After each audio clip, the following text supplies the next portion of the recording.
Shalom, welcome to my channel, The Hebrew Bible. This is Moses Gumadi, and in this video we'll talk about the book of Esther and the festival of Purim and how God is hiding in the book of Esther, providing his providence from the background in a hidden way.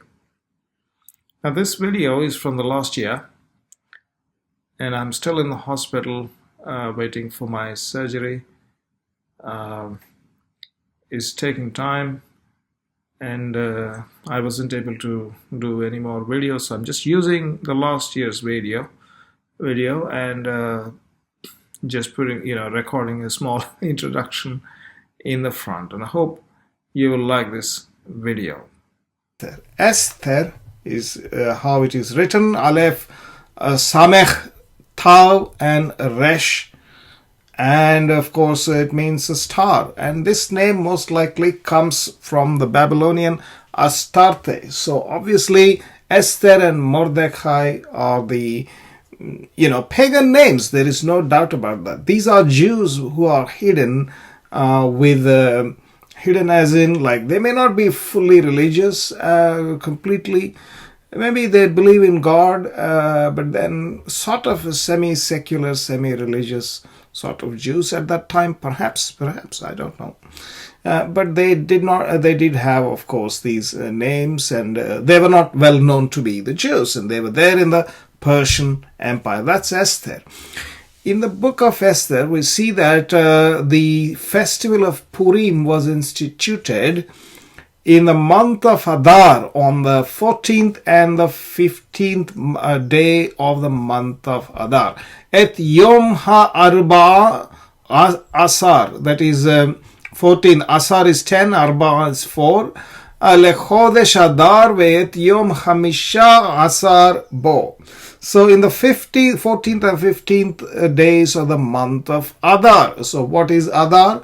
Adar happens to be the 12th month, and sometimes when there is an intercalary month, then they have the Adar 2 as well. So that's the 13th month. Both are Adar, which is the 12th month. The first month is Nisan, and then Iyar, Sivan, Tammuz, Av, Elul.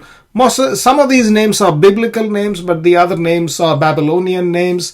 That is how it has been since they have come back from the Babylonian captivity. But there are some people who try to unduly criticize the names of some of these months. But hey, I mean, we have names like March, January. It comes from Roman god Janus, and Mars.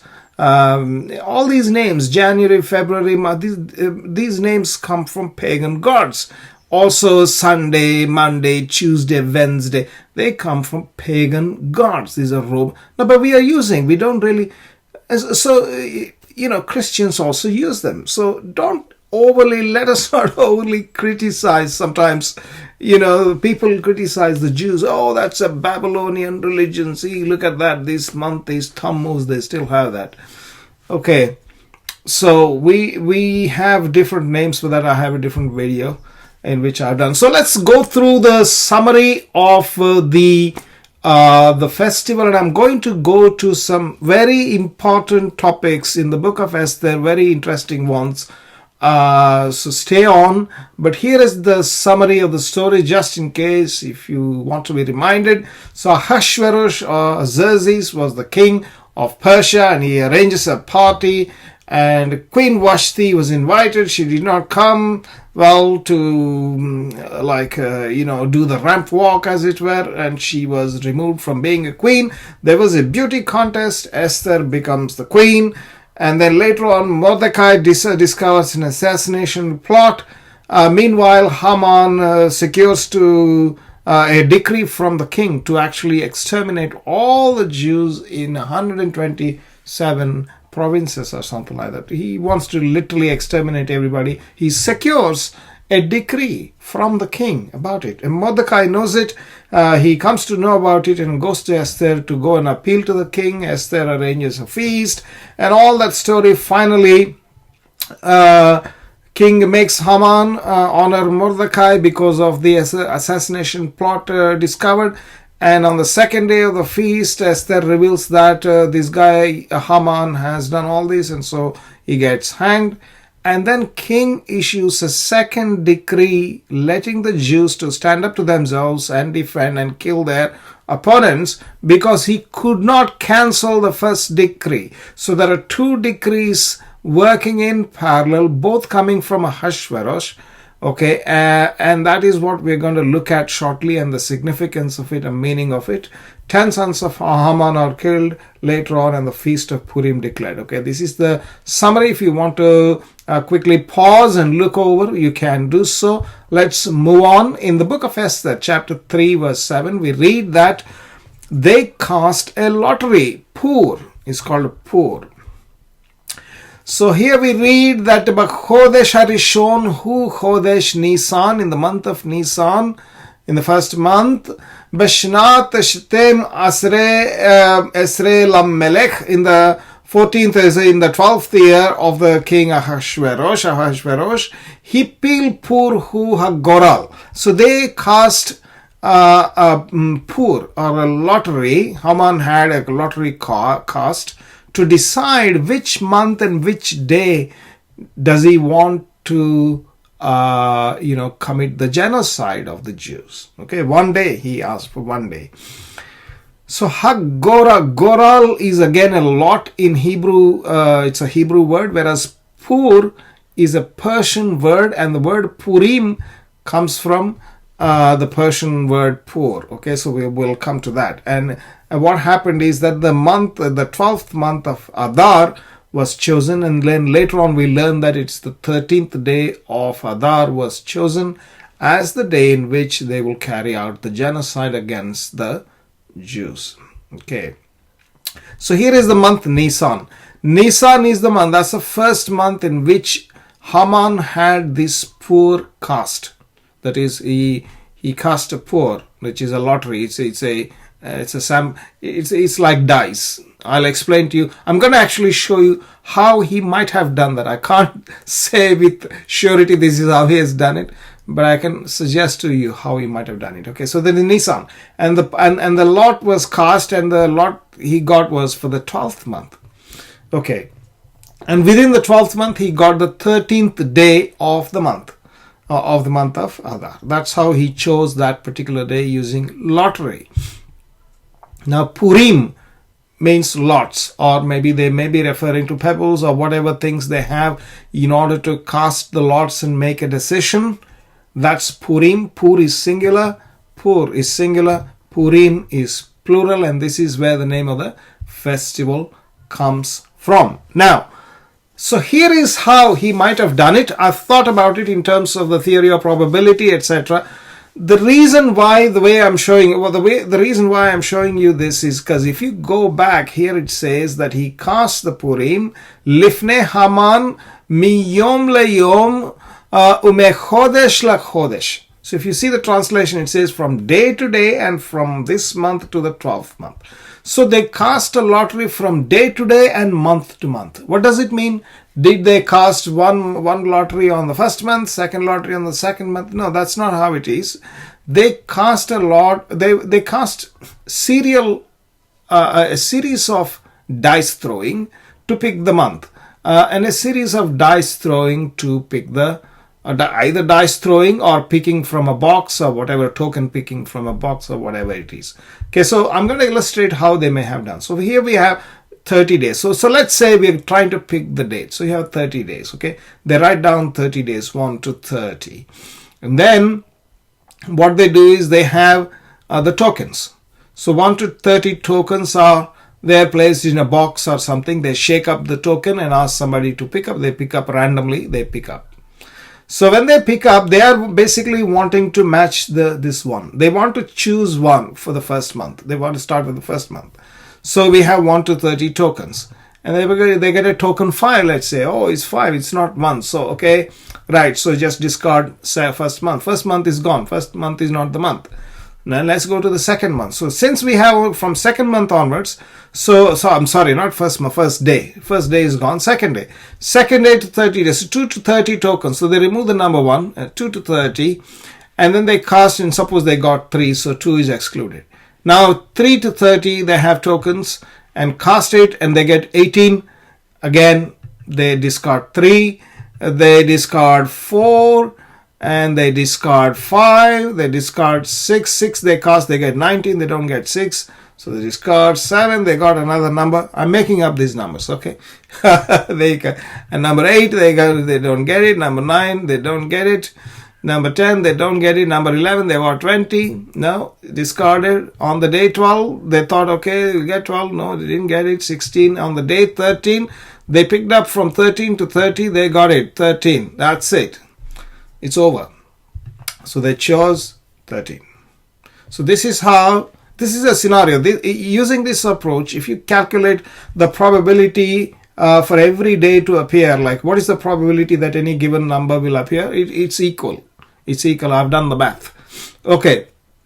So this is possibly one method. I don't know how they exactly did, but I'm trying to explain to you what do you mean by casting pour day to day and month to month. Maybe this is how. Again, I don't know. I'm just trying to imagine. Okay, let's go back to the book of Esther here in chapter 8 and verse 9. We have another month mentioned where the king's scribes were called at the time in the third month, which is the month of Sivan. Vayikaru Sofre Hammelech. Sofer means is a scribe. Sefer is a book. A Sipur means to count. A Sofer is a scribe, means he is a counter or who writes down, enumerates. Right, so Vayikaru Sofre Hammelech, the scribes of the king were called Ba'ethahi in that time, Chodesh Hashalishi, the third month, Hu Chodesh Sivan. So in the month of Sivan they were called, and a decree was written by the Sofrim, the scribes. And what decree? This is the counter decree secured by Mordecai and Esther from the king, because king could not cancel the previous decree, so they got a new decree. And here we see that this decree was then written and then it was sent to everyone, etc. The satraps and the governors. By the way, this verse turns out to be the longest verse in the Hebrew Bible. Longest pasuk or verse. Longest verse. It's a very interesting one. Plus, here you have this, if you count the hyphen, this is called makkef. The whole thing is very long. I mean, it's almost a very big word. We're going to read this word. It means the satraps and the governors. And this word is ha-akashdarpenim. Ha-akashdarpenim vehapachot. Okay, so ha-akashdarpenim vehapachot. Try saying that quickly. It's quite a long Hebrew word. If you are trying to learn Hebrew, trying to divide the syllables and trying to pronounce the shwa, whether you should pronounce the shwa, ha-achash, this is a silent shwa. Ha-achash dar, again silent shwa, penim. Now why is this pe is not a silent, this is a vocal shwa because it occurs after the silent shwa. Okay, veha dar penim. Vehapachot. So there's a dagesh. We're stressing the pa, pp. The satraps and the governors. So here on the calendar we have 3 months mentioned. First of all, the first decree was issued for Adar based on the poor. And the pour was cast in the month of Nisan, and the second decree was issued, and of course the first decree was issued in that very month in Nisan, but in the second decree was issued in the month of Sivan. Okay, so it's a very 1, 3, and 12. What's the significance of it? Maybe some other time I'll find something and I'll let you know, but so far this is just an observation. Okay, coming back to the meaning of the word Esther. Esther, as I said, is a star. But here we have some nice, interesting words. In the book of Yeshayahu, we read, Achen ata el mistater. You are a God that hides yourself. You hide yourself, mistater. So this comes from the root Samech Tav Resh Seter Satar. That's the word. We read in the book of Psalm 91, he that dwelleth in the secret place of the Most High shall abide in the, he that dwelleth in the secret place of the Most High shall abide in the shadow of the Almighty. So that's my memory verse from the King James Bible. That word, Beseter Elyon. So that Seter is again the secret of the Most High, because that's the root. Now there's another verse in the book of Deuteronomy 31 and 18. We read, Ve'anochi haster astir panai bayom hahu al kol hara'a. So when you do the evil on that day, I will surely hide my face. Haster astir. So the word Esther seems to have a root, although like in Babylonian you could say Ashtarte, etc. If you try to dig it, try to derive an etymological meaning from Hebrew, this is how we could derive, what it means is you could bring in astir here. Astir means I will hide in the PL. I think it's in the PL conjugate stem. But also you have another conjugation which is katal. We say estor. Estor means I will hide. Previously it means I will hide. It's a bit intensive. I will hide, Estor, from which and there's another word, Esater. Esater, I think this is in the Nifal. So this is I shall be hid. Right? So Yiktol conjugation and the Nifal stem, I think. Esater.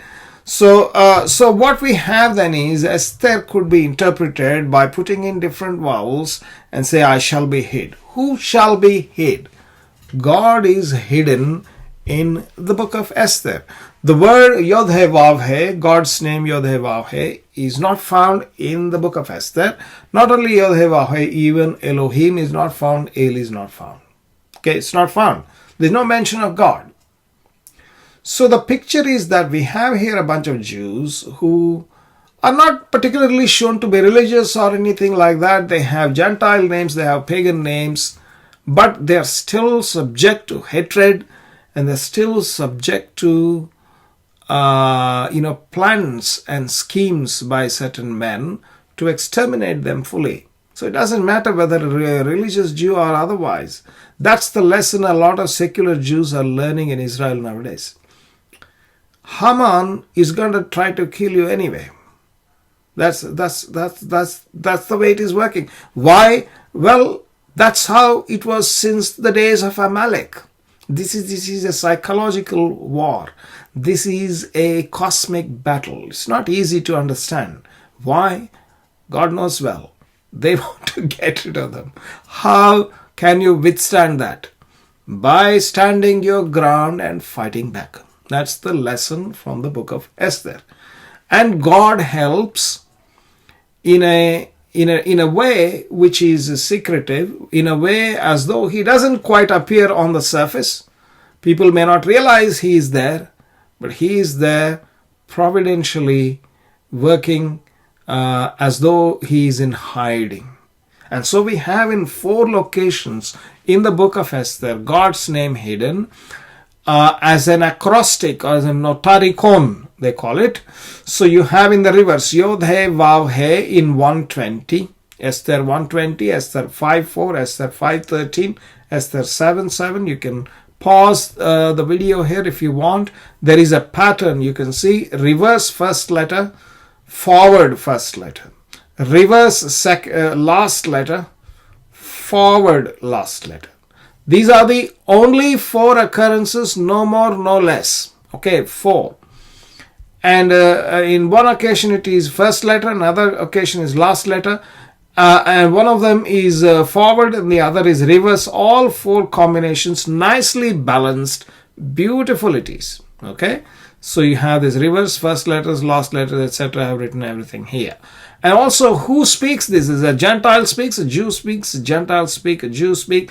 There is a beautiful symmetry, a beautiful correlation between who speaks, whether the words of the letters are in the reverse or in the forward, or whether the letters occur in the front or in the end. Okay, so you can think about that, pause and look at it. So, the meaning of Esther, of course, it means star, it probably is from Astarte, but really what the lesson is that God is saying, hey, I will hide and I'll work I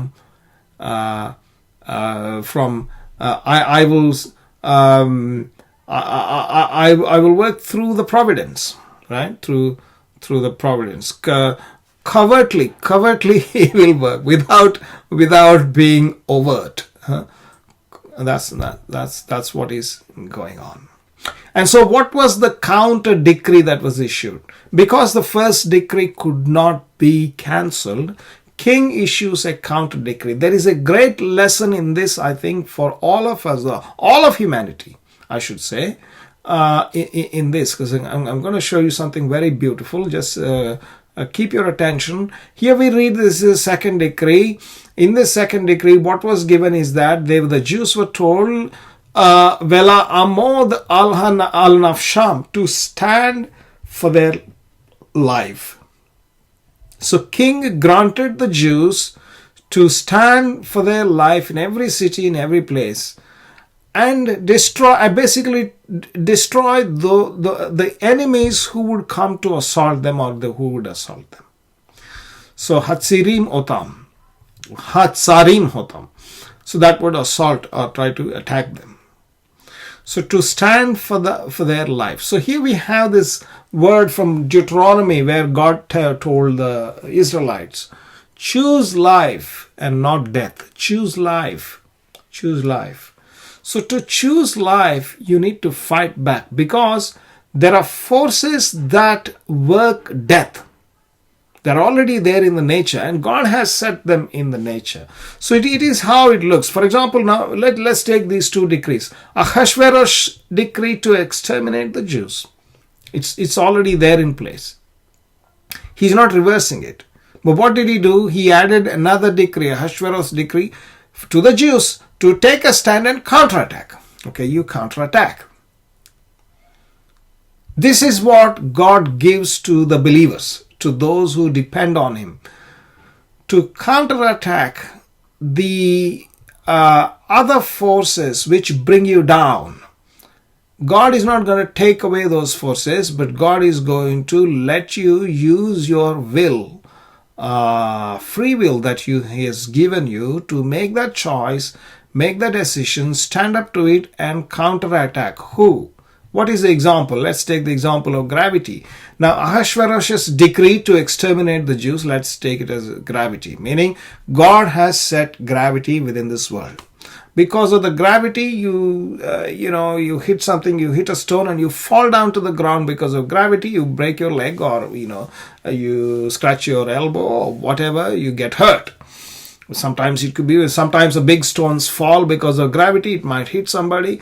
Gravity is useful, but at the same time, gravity also hurts.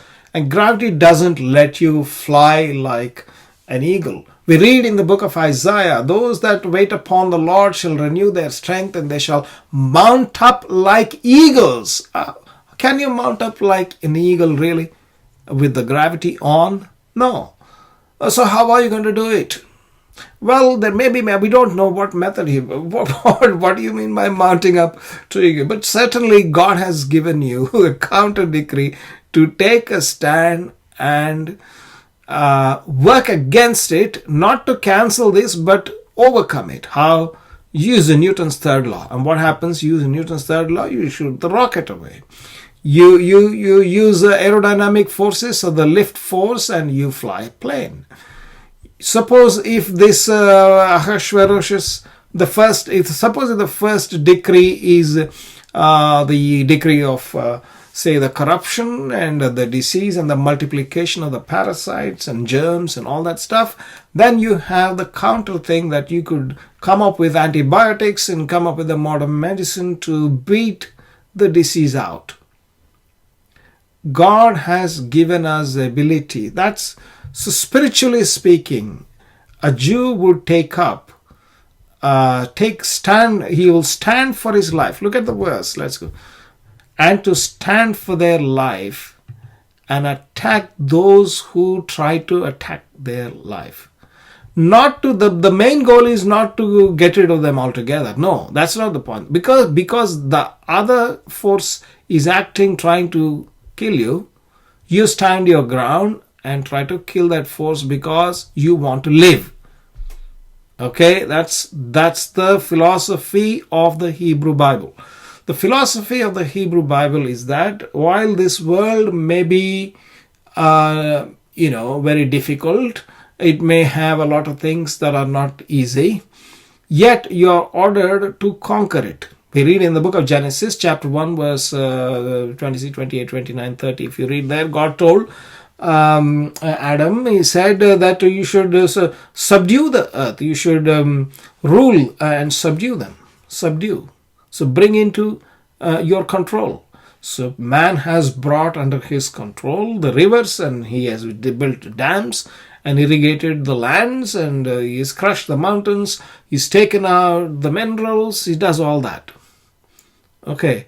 Hurricanes come and they sometimes knock off. The man rebuilds or builds hurricane resistance, earthquake resistant structures. Man fights against the nature and makes his life better in this world. That's the way God intends to be. It is not like, oh, this world is an evil world. We have to escape this evil world and my goal is to go to heaven. That's, of course, is a different philosophy. It's a slightly different philosophy. We see that in the New Testament. But I think I have understood the difference between the approaches in the New Testament and in the Hebrew Bible. The Hebrew Bible's approach and the Jewish approach, as I have understood it, is that you make this world a paradise by working against the forces that work against you. Okay, because God's power can work through you to overcome the very forces that God himself has decreed. It's not somebody else's world. This is not the God of this world setting up these rules and the God from heaven is helping you to overcome the God. No. This is where the Jewish monotheism comes. All things come from God. Read Isaiah 45. All things come from God. And God gives you the ability to counter the things that attack you or to come against you by taking the ground. That's the lesson you could learn from the book of Esther. Thank you for watching. Please do like and subscribe to my channel. Click the bell icon for notifications and please do comment below, and I will see you again with another video as soon as I can. Thank you very much.